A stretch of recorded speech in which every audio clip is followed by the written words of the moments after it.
Hello everybody, welcome back to my channel. My name is King Sam, and in this video I'm going to show you guys how to create this animation by yourself in After Effects. I'm also going to show you guys my workflow going from Illustrator to After Effects.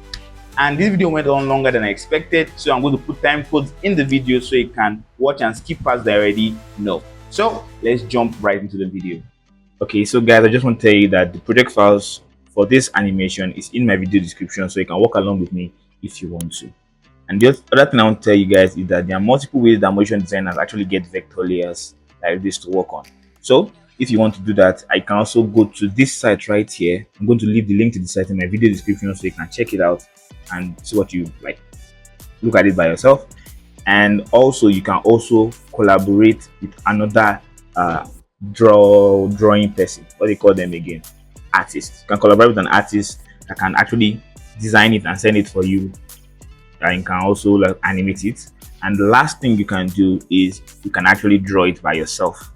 And that is where I above my skill sets, but I'm just going to show you guys how to animate this right here in After Effects. Whether or not you got someone to do it for you, or you created it yourself, or you just downloaded it online, the vector files come in one of two formats, an EPS format or an Illustrator format. So let's open up the Illustrator format like this, and it's going to take us to Adobe Illustrator.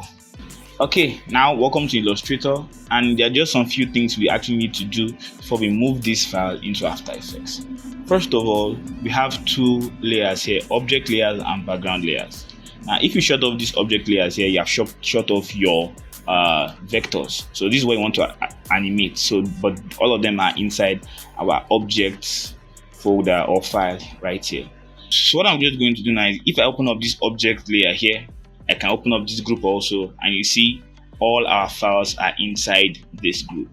So I can just come to this second to last group here. I'm just going to click here, and I can just release all of them to layers.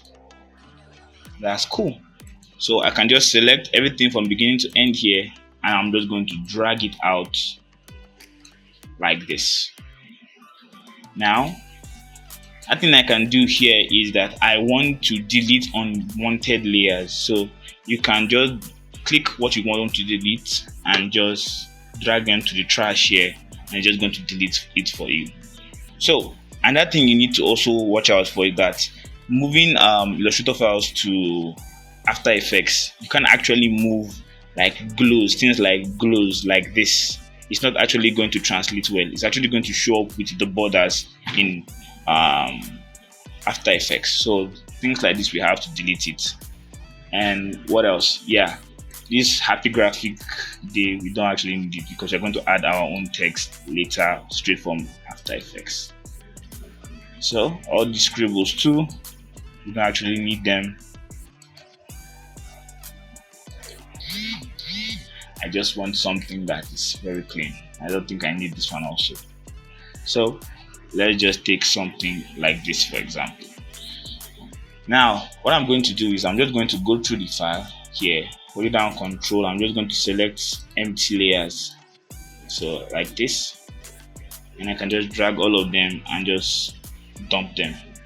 So I'll just advise you to go over them again. Okay, I can see there's like an issue with this layer right here. These confetti layers are inside. So I can just open two new layers right here, and I can just move confetti to new layers. And that thing that is going to save you a whole bunch of time when you're working is renaming your files. That actually saves you a lot, and I mean a lot of time. So this is like our table pattern on top it here. Let's drop it down here because I think this is the wood also. So I can just move the two of them into the same layer because they are still part of the same table. So I'm just going to rename this layer, and I'm just going to check back. Okay, so when you're done, you can just save that. And what we're going to do is just go back to our file here. I'll just take this. I'm just going to go to After Effects. I'm just going to drop it straight into After Effects. Your import kind should be on composition, and your footage dimension should be on layer size.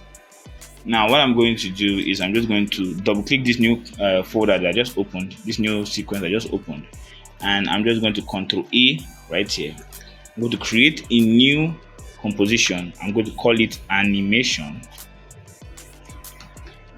and I'm just going to click OK right here. So now what I'm going to do is I'm just going to click out here and create a new null object, and I'm just going to parent them all to the null object. So yeah, now my null object, I'm just going to open up my scale animation and just scale it up a bunch. Let's say something like this. Open up position, and I'm just going to place it back at the center of my composition. So another thing I'm going to do is I'm just going to come down here, and I'm just going to unpick whip, if that's the word, my background layer from the null, and I'm just going to lock it to the end right here. And I'm just going to go to my table layer here. Let's drag it down, and I'm just going to unpick whip it too. So the next thing I'm going to do is I'm just going to select all my compositions. So that's here to the end. Let's unlock this first, and I'm just going to click here to continuously rasterize it. If you notice, it got a whole lot sharper. For example, you can see it looks pixelated and blurry and it's a mess. Once I click this, it gets a whole lot sharper. It's using the shape information. It's up like an image information for this right now. So I can lock my background layer back, and I can just go back up to my null here. I'm just going to scale everything down, so something like this, and I'm just going to reposition it one more time, so something like this. That's cool. So now I can delete this null because I don't need it anymore. And next thing I'm going to do, and it's very, very important, especially if you are working with vectors like this, where your anchor points are. And right now I can't see my anchor points here. So what I'm just going to do is I'm just going to click this burger icon here. I think that's what it's called, burger icon. Go to my view options and on this layer controls here, so that I can actually start seeing my anchor points. Now for all my pens here, I want the anchor point to be at the tip.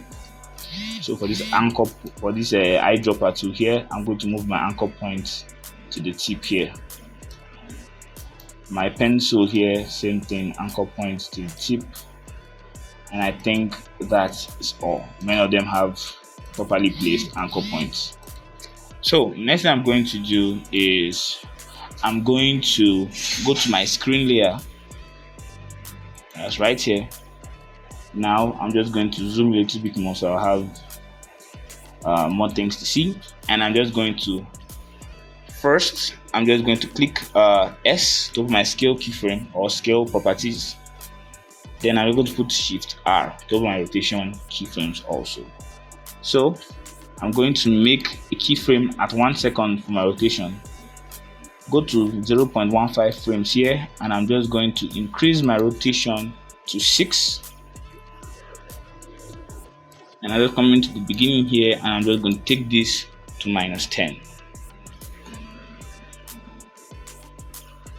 Now I'm just going to come here, make a keyframe on my scale property here.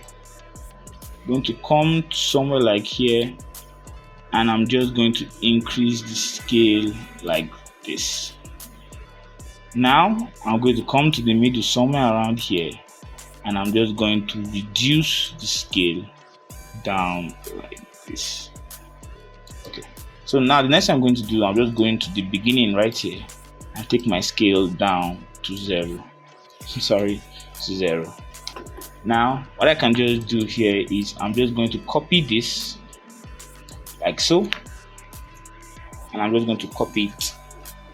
Now I'm going to select all my other layers here, so the book layer, the eyedropper layer, the mouse, the pen, and all the confetti layers. So and just select them like this, and select the table and the screen. Go to the beginning of my timeline here, and I'm just going to paste it like so. So what I'm going to do is I'm just going to separate my confetti layers from the rest. So everything here, just move it to the top. So I'm going to select all my other layers apart from my confetti layers now. So I'm going to select from this cup to the book. I'm going to click on P to open my position keyframe here. So I'm going to make a keyframe for the position at the end here and just move to somewhere around 0.15 frames here. And I'm just going to drag them up like this. So now I'm just going to select the end keyframe of all of them like this. Hit F9 to easy ease. Open up my graph editor here. I can select this and just zoom a little bit more.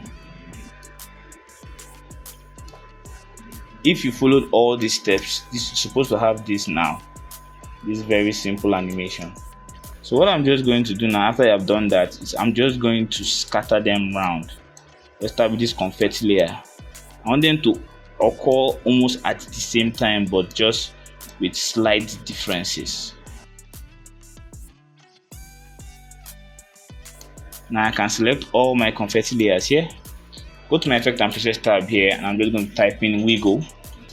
I'm just going to wiggle its position, and I'm just going to change this to 25. That's good. So for all these my other layers too, I'm just going to do the same thing. I'm just going to scatter their animation round,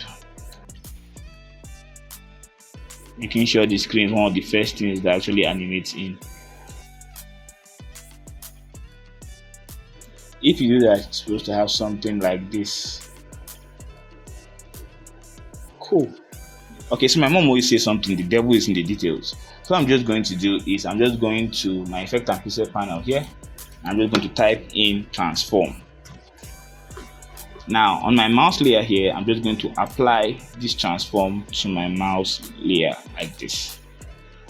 Now what I can do with this transform on my mouse layer here is, let's open up YouTube so you can see all our keyframes.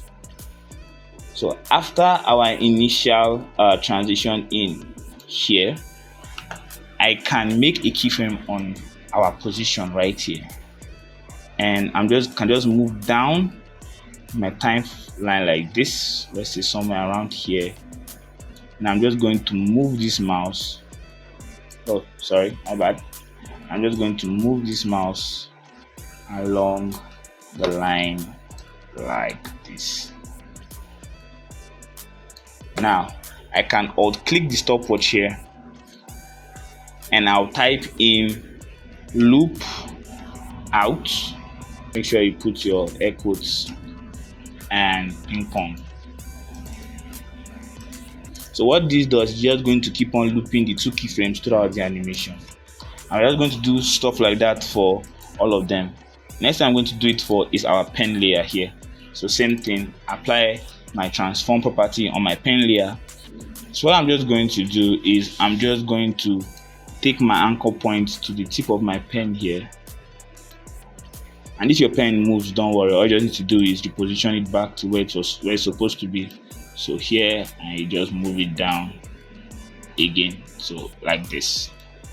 Now what I'm going to do with this now is I'm just going to click on U to open all my keyframes again, and at the end of this popping animation here, so I think the anchor point is not actually set well. Okay, so what I'm going to do is, after our animation that's right here, what I'm going to do is I'm just going to move down a little bit more here, and I'm just going to make a keyframe on my rotation right here. Now I'm just going to go down, let's say somewhere around here, and I'm just going to rotate it this way, so like this. What I can do here is same thing. I can click my stopwatch, type in loop out, and I'm just going to put it back to pinpoint. So now what we're going to have is we're just going to have this normal animation throughout.